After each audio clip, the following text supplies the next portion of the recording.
In the days when the judges judged, there was a famine in the land. A certain man of Bethlehem, Judah, went to live in the country of Moab with his wife and his 2 sons. The name of the man was Elimelech, and the name of his wife Naomi. The names of his 2 sons were Mahlon and Chilion, Ephrathites of Bethlehem, Judah. They came into the country of Moab and lived there. Elimelech, Naomi's husband, died, and she was left with her 2 sons. They took for themselves wives of the women of Moab. The name of the one was Orpah, and the name of the other was Ruth. They lived there about 10 years. Mahlon and Chilion both died, and the woman was bereaved of her 2 children and of her husband. Then she arose with her daughters-in-law that she might return from the country of Moab, for she had heard in the country of Moab how Yahweh had visited his people in giving them bread. She went out of the place where she was, and her 2 daughters-in-law with her. They went on the way to return to the land of Judah. Naomi said to her 2 daughters-in-law, "Go, return each of you to her mother's house. May Yahweh deal kindly with you as you have dealt with the dead and with me. May Yahweh grant you that you may find rest, each of you in the house of her husband." Then she kissed them, and they lifted up their voices and wept.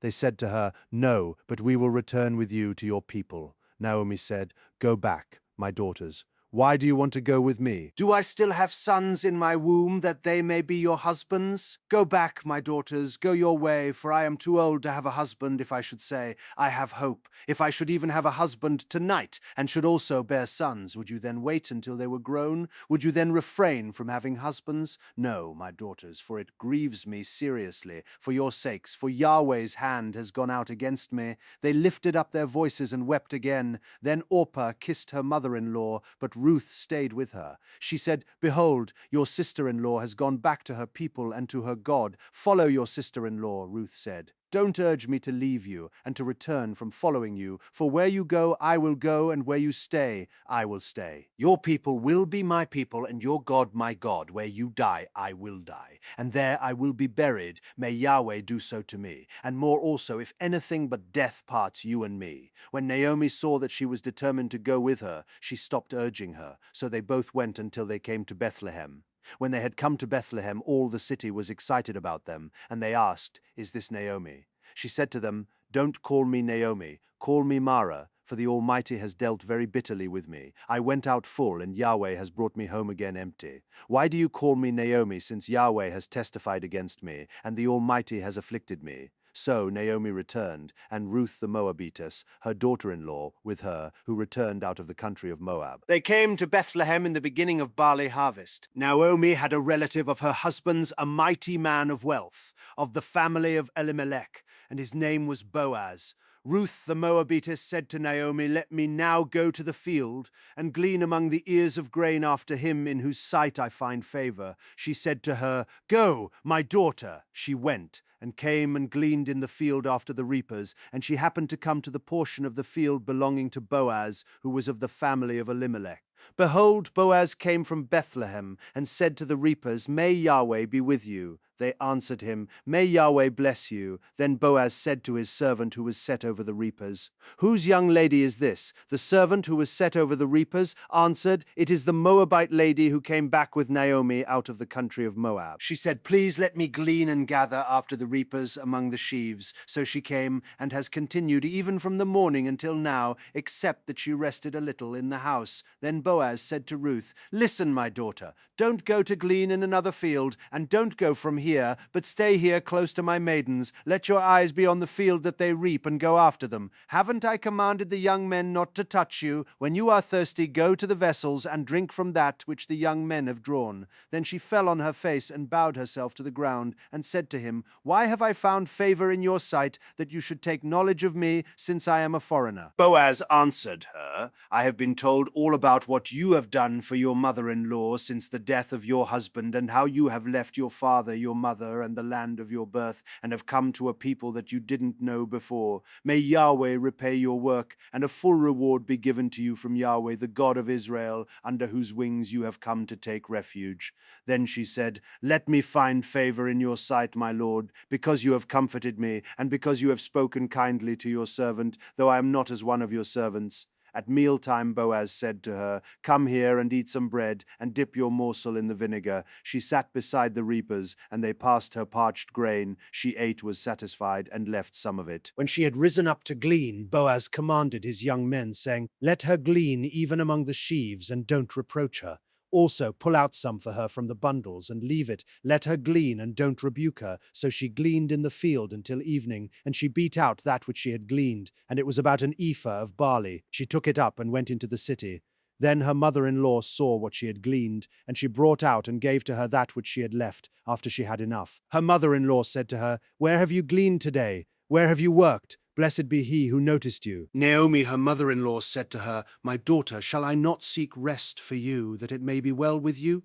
Now, isn't Boaz our kinsman, with whose maidens you were? Behold, he will be winnowing barley tonight on the threshing floor. Therefore, wash yourself, anoint yourself, get dressed, and go down to the threshing floor. But don't make yourself known to the man until he has finished eating and drinking. It shall be when he lies down that you shall note the place where he is lying. Then you shall go in, uncover his feet, and lie down. Then he will tell you what to do." She said to her, "All that you say I will do." She went down to the threshing floor and did everything that her mother-in-law told her. When Boaz had eaten and drunk, and his heart was merry, he went to lie down at the end of the heap of grain. She came softly, uncovered his feet, and lay down. At midnight the man was startled and turned himself, and behold, a woman lay at his feet. He said, "Who are you?" She answered, "I am Ruth, your servant.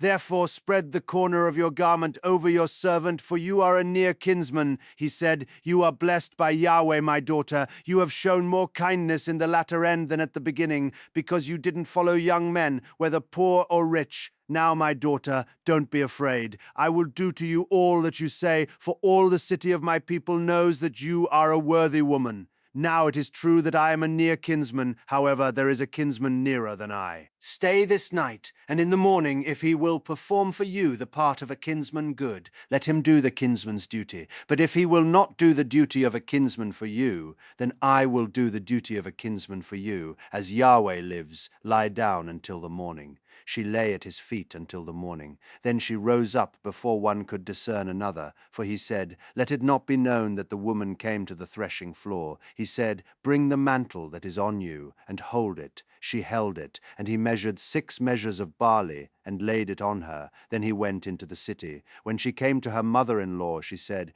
"How did it go, my daughter?" She told her all that the man had done for her. She said, "He gave me these 6 measures of barley, for he said, 'Don't go empty to your mother-in-law.'" Then she said, "Wait, my daughter, until you know what will happen, for the man will not rest until he has settled this today." She told her mother-in-law with whom she had worked, "The man's name with whom I work today is Boaz." Naomi said to her daughter-in-law, "May he be blessed by Yahweh, who has not abandoned his kindness to the living and to the dead." Naomi said to her, "The man is a close relative to us, one of our near kinsmen." Ruth the Moabitess said, "Yes, he said to me, 'You shall stay close to my young men until they have finished all my harvest.'" Naomi said to Ruth, her daughter-in-law, "It is good, my daughter, that you go out with his maidens, and that they not harm you in any other field." So she stayed close to the maidens of Boaz, to glean to the end of barley harvest and of wheat harvest, and she lived with her mother-in-law. Now Boaz went up to the gate and sat down there. Behold, the near kinsman of whom Boaz spoke came by. Boaz said to him, "Come over here, friend, and sit down." He came over and sat down. Boaz took 10 men of the elders of the city and said, "Sit down here," and they sat down. He said to the near kinsman, "Naomi, who has come back out of the country of Moab, is selling the parcel of land, which was our brother Elimelech's. I thought I should tell you, saying, buy it before those who sit here, and before the elders of my people. If you will redeem it, redeem it. But if you will not redeem it, then tell me that I may know, for there is no one to redeem it besides you, and I am after you." He said, "I will redeem it." Then Boaz said, "On the day you buy the field from the hand of Naomi, you must buy it also from Ruth the Moabitess, the wife of the dead, to raise up the name of the dead on his inheritance." The near kinsman said, "I can't redeem it for myself, lest I endanger my own inheritance. Take my right of redemption for yourself, for I can't redeem it." Now, this was the custom in former time in Israel concerning redeeming and concerning exchanging. To confirm all things, a man took off his sandals sandal and gave it to his neighbor, and this was the way of formalizing transactions in Israel. So the near kinsman said to Boaz, "Buy it for yourself." Then he took off his sandal. Boaz said to the elders and to all the people, "You are witnesses today that I have bought all that was Elimelech's and all that was Chilion's and Mahlon's from the hand of Naomi. Moreover, Ruth the Moabitess, the wife of Mahlon, I have purchased to be my wife, to raise up the name of the dead on his inheritance, that the name of the dead may not be cut off from among his brothers and from the gate of his place. You are witnesses today." All the people who were in the gate and the elders said, "We are witnesses. May Yahweh make the woman who has come into your house like Rachel and like Leah, which both built the house of Israel, and treat you worthily in Ephrathah, and be famous in Bethlehem. Let your house be like the house of Perez, whom Tamar bore to Judah, of the offspring which Yahweh will give you by this young woman." So Boaz took Ruth, and she became his wife, and he went into her, and Yahweh enabled her to conceive, and she bore a son. The women said to Naomi, "Blessed be Yahweh, who has not left you today without a near kinsman. Let his name be famous in Israel. He shall be to you a restorer of life, and sustain you in your old age, for your daughter-in-law, who loves you, who is better to you than 7 sons, has given birth to him." Naomi took the child, laid him in her bosom, and became nurse to him. The women, her neighbors, gave him a name, saying, "A son is born to Naomi." They named him Obed. He is the father of Jesse, the father of David. Now this is the history of the generations of Perez. Perez became the father of Hezron, and Hezron became the father of Ram, and Ram became the father of Amminadab, and Amminadab became the father of Nahshon, and Nahshon became the father of Salmon, and Salmon became the father of Boaz. And Boaz became the father of Obed, and Obed became the father of Jesse, and Jesse became the father of David.